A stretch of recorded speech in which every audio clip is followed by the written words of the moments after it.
CH3 is a highly respected band that shares stages with some of the most notable punk and hardcore bands of the era, and were an integral and influential part of the burgeoning LA hardcore punk scene. CH3 toured extensively and released several albums and singles, most at the legendary Posh Boy record label. They are still playing today and recently celebrated their 40th anniversary. So please put your hands together and welcome Mike LeGrand. Thank you, Pedro. I really want to thank the city of Cerritos for letting us come back into this town that we caused so much mischief in. I know a lot of you share this, but we were truly the sons and daughters of Cerritos. Kim and I moved in when these were all cattle fields still, with cows still in them. And it was just a wonderful place to grow up. And I wrote a book, and it's details our life in the world of punk rock, but it's also a little love letter to us growing up here in Cerritos. So I'm gonna read a little bit, and we're also gonna bring up my bandmates. You guys trickle up whatever you want. My family moved to Cerritos in 1969, in the waning summer day before the start of third grade at Kennedy Elementary. Cerritos was a planned community, if only a plan that called for plopping identical tract homes atop the dusty shit fields that were once dairy farms. It was a new city, brand new homes, sterile as a blank canvas. Classic 70s architecture with slanting roofs that cut off logical space, cathedral ceilings rooms that were impossible to fully heat or cool. The backyards didn't even have back walls, as the builders correctly assumed most of the families would be putting in pools. Cinder blocks built up just high enough to keep us isolated from families moving in around us, while allowing the yard to empty straight back into empty dirt lots. I could walk straight out the sliding back door into wonderland of dirt and cow manure, old fence posts tangled in rusted barbed wire. It was a germy playground with construction equipment to climb over and vandalize. Sometimes cows would actually wander over from the last of the remaining dairy fields. The children of these homes became instant friends or enemies. Dirt clod fights would start instantly, inevitably. Fossilized cow turds and prized ammunition. We'd come home in the blue dust, bloody, filthy, happy. We're the youngest children to older parents too exhausted to care about parenting any longer. We'd forever be the sons of the men we would disappoint, men defined by a great war, and we would have to wonder, where would we get our own stories of battle? What grand memories would propel us through the mundane days to come? Well, we found it in punk rock.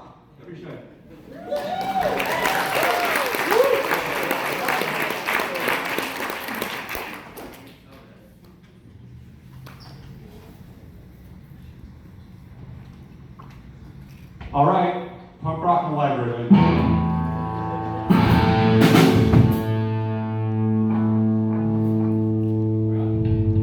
It's called I Want to Know Why.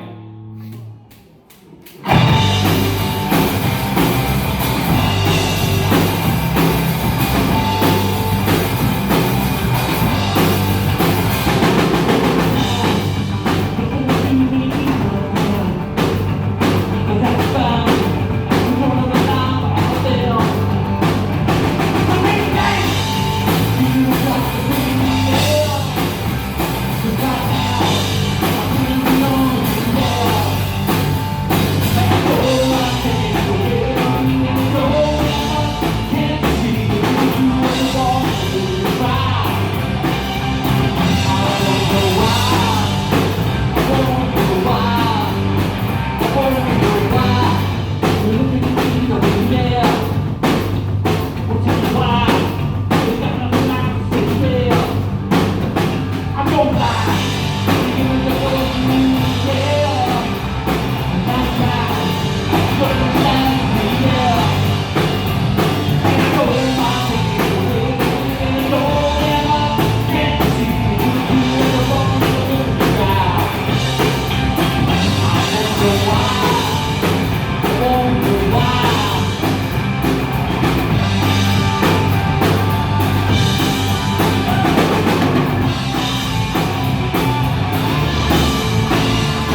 of what, 8, 9 years old? He with the blonde crew cut, me under a black mop of wild summer hair. Think Tintin and Mowgli. Kim was the youngest of 5 kids as well. Growing up together, we enjoyed the same freedoms afforded the last kid in line. Children are divorced, the parents shell-shocked and exhausted after raising that army. The youngest kids always seem to find each other. We wore the end of hand-me-downs, nursed from bottles, never sanitized with quite the same fervor as those suckled by our golden oldest siblings. We were rewarded with immune systems tough as carbon fiber and a lifelong fondness for the frayed hems and faded colors of hand-me-down clothes. Kim and I shared most of the same classes and homerooms. We were both tested above average, mentally gifted, they branded us. Thus ran the placement test, a curse that corralled us with the other geeks for years. Editor of the high school paper here, senior class president. Do you know how I feel at night? I live alone, don't even care if it's right. Night, you think about the pain, yeah. And right now, I'm alone in hell.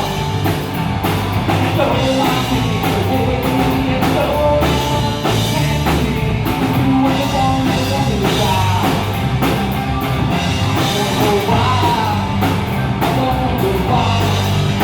I wonder why.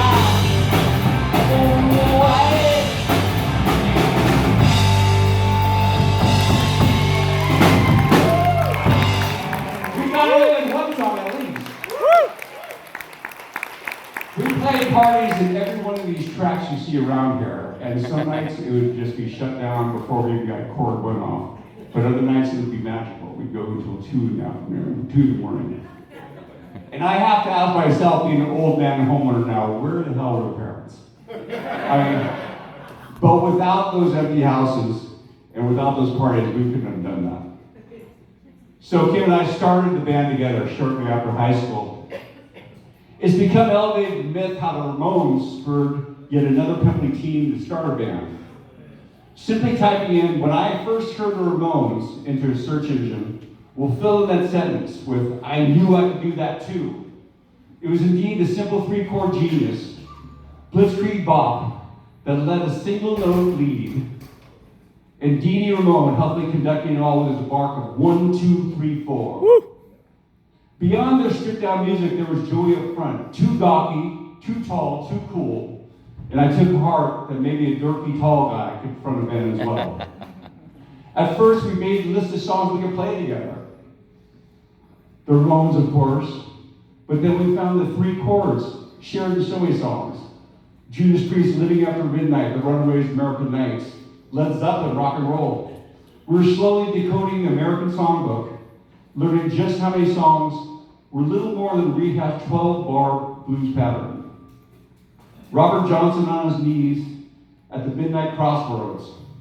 He surrendered his eternal soul, not just for his own glory, but all the future generation of knuckleheads like us in the garage, stumbling through a medley of Wild Thing and Louie Louie, as if they had first noticed their twin DNA. And our first song we played together, Blitzkrieg Bop. What the Yes. Woo!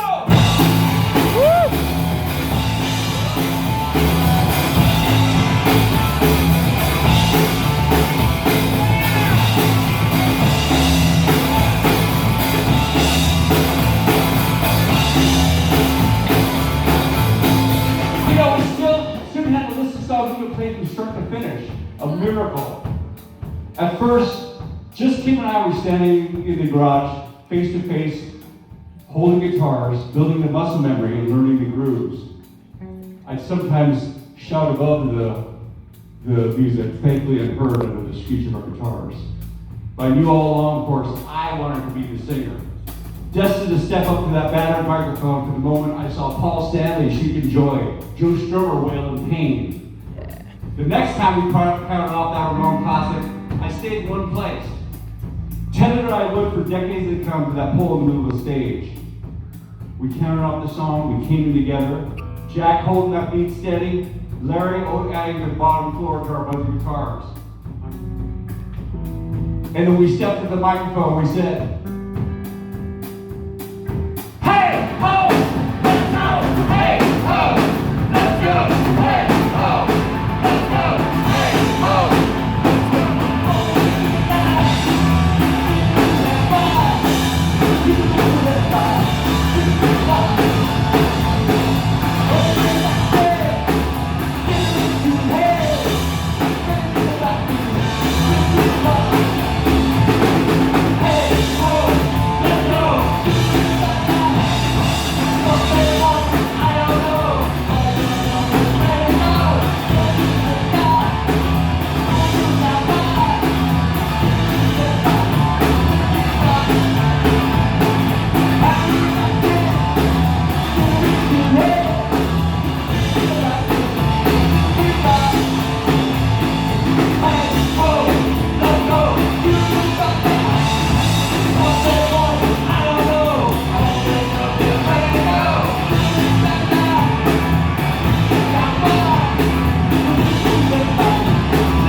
I'd like to especially thank our old neighbors at Corporate Avenue for being here today.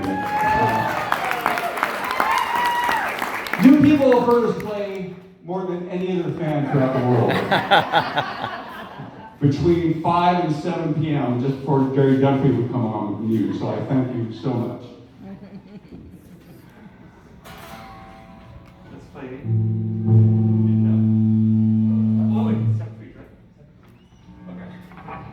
This is a song that we recorded shortly after we got, of all things, a little record label. And we hadn't even played in a club yet. And a demo tape from Friends, Mary Finn, got to another Friends, and a guy came knocking at our door just like in a cheesy movie and offered us a recording contract. And before we knew it, we had a record on the shelves that we would go and just go and stare at. My mom would go to Best Records and buy a stack of them and cross out the dirty words and send them out to all of our relatives. What's our first song? This one's called The Separate Piece.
Jack and Bob the drums, ladies and gentlemen.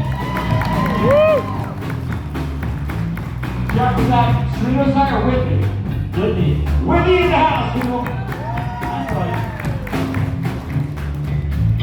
Look at me, champion ABC school district, huh? Also token donkey. Yep. You Whitney kids always had a little chip on your shoulder, huh? I think it's only the kids who wanted to get out of PE myself. No joke. Jack was 17, we grabbed him, plucking him from his retaliation, his own high school band. By the time we were out there was already a new generation of young bands playing parties around Cerritos. Bands inspired not by the AM pop of the 70s like us, or the beloved Britpunk 77 by the current hardcore bands. They started with Black Flag or Cerritos and only aimed to get faster. Jack knew enough to come to his first practice knowing all the songs and kept his mouth shut. And when I asked him, do you have any plans to be a singer one day? He just said no. So he was in the band. He proved a solid and silent partner in the band, though sometimes the silent reserve could eventually become haunting. Like a girlfriend's cat who sits upon the sill and witnesses vile acts of passion and muted judgment. But I've become attuned to his dry sides, his precise commentary on our absurd behavior. And driving those endless miles, I look back in the rearview mirror, and he would float his eyebrows, letting me know he was indeed in on the joke, alert as a dog, trained for tragedy on the side of a smoking ruin. Jack joined the Air Force of all things, becoming the only man in this band's long history to ever think of serving their country. Serving not just his fellow man, but at least something beyond the needy whims of a touring punk rock band. That's Jack DeVon. It's up in the sky, put the fuck in the fucking line. This happens all the time. What happened? Can you stand? That's good. It will have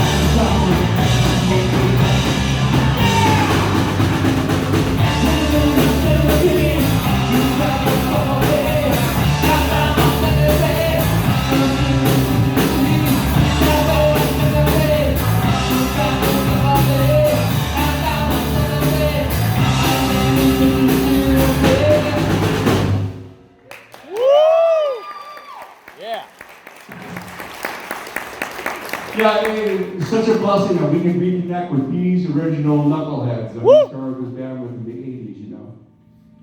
And after Kim and I got together and finally got the nerve to ask the bass player, it was Larry Kelly that joined us, the first man on board.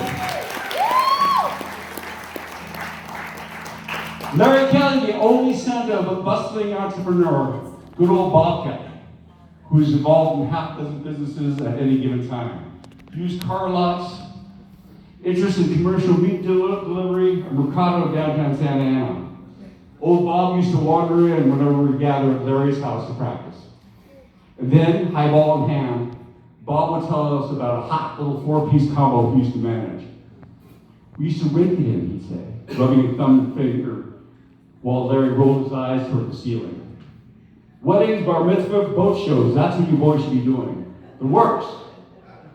And then, before turning to go back and mix the third drink leaving, he'd say, you know what you guys need? Vest. Matching vest. And here he'd hold a spread hand at arm's length, as if to shield his eyes from the glittering vision from the past. Sharp, I'm telling you kids would look sharp. Larry inherited his dad's business savvy, and we knew that his future lay in a far more profitable venture than sitting in a van for a season, the miles counted by the hundreds, the hours. He left the band reluctantly, staying throughout the writing and recording of the last record and playing the last few shows we had booked for summer. But I thought he never really left the band. He was just not on stage with it anymore. His finger-flicking bass sound stayed the constant on those early songs, and he remains my close pal, take me out for lunch in ever smaller and more expensive Ferraris throughout the years. That's Larry Kelly. Woo!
intro, but it actually is one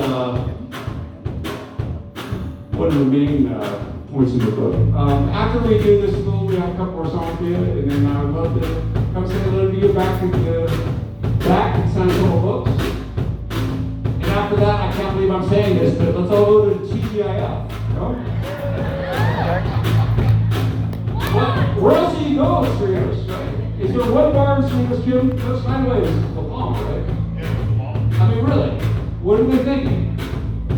Now, check me on this. When Toys R Us first came in here, they would not let the R afterwards, even without a correct children. So we have the only Toys R Us with a straight R. Just let you know.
unnerving to be playing in front of a bunch of people here at chairs. It's like being present at your own funeral in a way. But you know, Kim, it's a very nice turnout, huh? They remember us.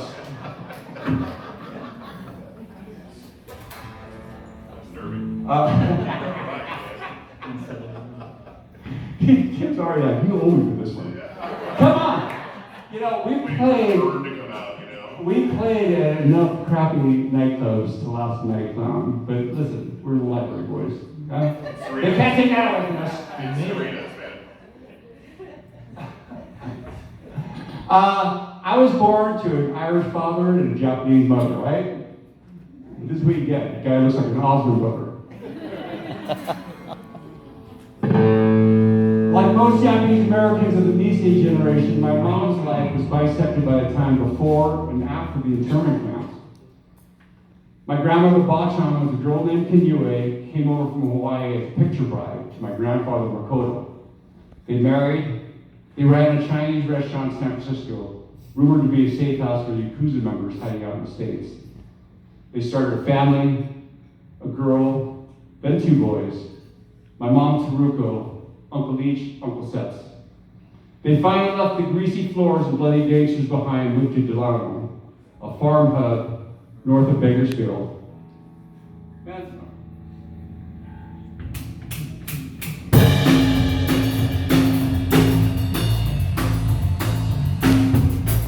Bachan heard the knocking, only to find that it wasn't someone with knuckles on par with the door, she heard, but an 11 by 17 placard being nailed into the siding of their house. Instructions to all members of Japanese ancestry is how it began. The print growing smaller as it continued down, the words shrinking as their attention became more evil. Bachan stood up on tiptoe, looked closely at the words, her nose almost touching the paper, sounding out each word in English in a whisper. She surely misunderstood these instructions. By the time my mom came out to force the reader for her, their life was already slipping away.